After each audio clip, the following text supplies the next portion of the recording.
kumpirmado, anak ni pambansang kamao Manny Pacquiao at Jinky Pacquiao na si Jimwell Pacquiao magiging tatay na. Yan po yung ating bibigyan ng komento, reaction, opinion sa araw na ito. At ang video na yan ay galing po sa channel ni Showbiz Trend Update. Nasa description po yung link na kanyang channel, bisitahin lang po.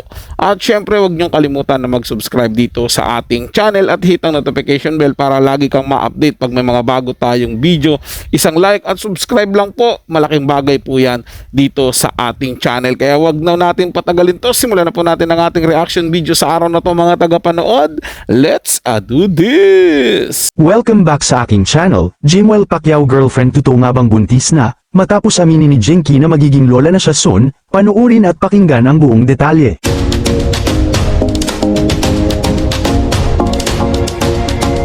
Mukhang magiging lolo't lola na nga ang mag-asawang Jinky at Manny Pacquiao dahil usap-usapan ngayon na buntis na ang napakagandang girlfriend ni Jimwell.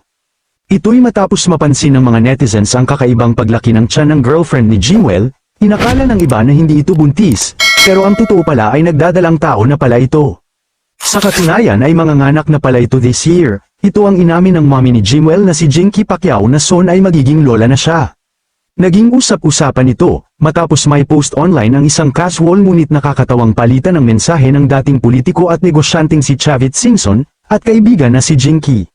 Ang video, na lumabas sa opisyal na Facebook page ni Chavit, ay mabilis na nakakuha ng atensyon mula sa mga netizens, na pumukaw ng mga reaksyon sa mga social media platform.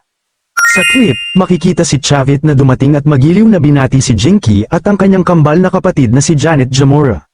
Gayunpaman, ang tunay na nakakuha ng atensyon ng ilang manunood ay ang prangka at magaan na pahayag ni Jinky sa kanilang pag-uusap, na inamin na magiging lola na siya. Aniya, magiging lola na ako, kaya pala madami ang nakapansin na madalas nang kasama ng pamilya Pacquiao ang girlfriend ni Jimwell. Ito'y dahil magiging parte na pala ng kanilang pamilya, dahil buntis na ito. Maraming netizens naman ang natuwa lalo na ang mga tagahanga ng pamilya Pacquiao dahil nadagdagan na naman ang kanilang pamilya nila ngayong taon. Kayo mga ka-showbiz, anong masasabi nyo sa ating showbiz topic ngayon? Sa akin mga tagapanood, sobrang saya po dahil syempre blessing po yan para sa kanila ang pagkakaroon ng anak. Marami po dyan na matagal nang nagsasama pero hindi po nabibiyayaan ng anak. At ito si Jimwell Pacquiao, napakaswerte dahil nabiyayaan siya ng anak. At malamang mga tagapanood magiging sobrang saya po ng nanay at tatay niya. Siyempre, unang apo yan. Imaginin mo, di ba, sa panahon ngayon, yung iba hindi na nila nakikita yung anak nila na nagkaroon sila ng apo doon sa mga anak nila, di ba?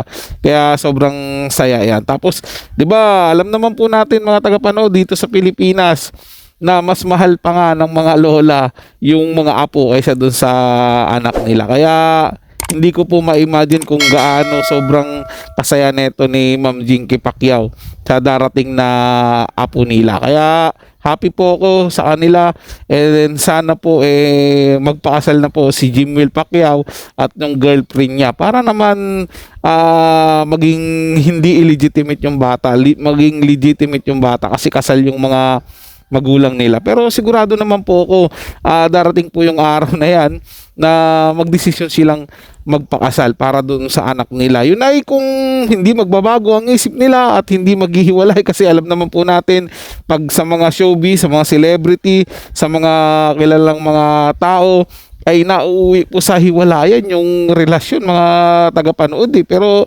sana sa kay Jimwell Pacquiao at sa girlfriend niya ay hindi po sila matulad doon sa mga kilalang artista at mga sikat na personalidad dito sa Pilipinas. So yun lang po mga tagapanood, ito ay comment at opinion lamang, wala pong personalan. Paalam po at mabuhay po kayong lahat. Maraming salamat po sa inyong panonood.